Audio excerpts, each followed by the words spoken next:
Single man company was really what I was all about because I don't know if I like being alone. I like working alone. It's just the way I am, defective, whatever. I don't care. It's just the way it is. So running a crew was always interesting for me because sometimes I would have a crew of 3 or 4 guys working underneath me when I worked for my father. So we'd be doing these housing developments and I'd be in charge of this crew doing installs. And one of the things that bothered me about this stuff is because we would go out to a job and I was always unclear on exactly how should I put this, how severe my disciplinary side should be.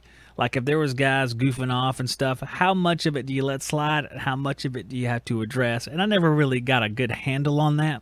And that was just because I just suck at it.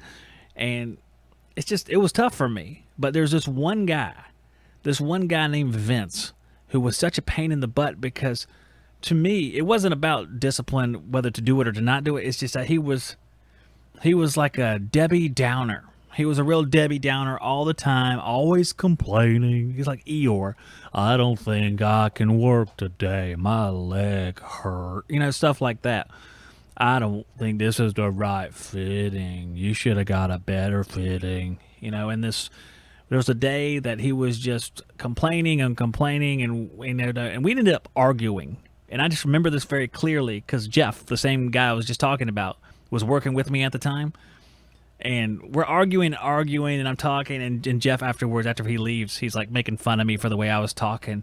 Did you just say you didn't care for that? It's like a phrase I've never used in my life, and all of a sudden I'm using phrases during this argument I've never used in my life just because we're in this heated argument, and I end up sending him to the supply house to go pick something up. I don't even remember. I think it was like a squared around or something. But I just hated stuff like that.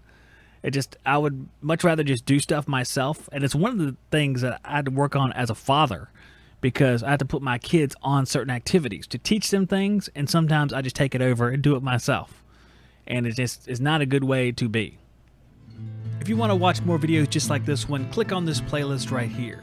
If you want to see our brand new video, click right here. If you want to find out more about the great sponsors that make this show happen, click up here. And to join our email list where I notify you when we're going live, click right here.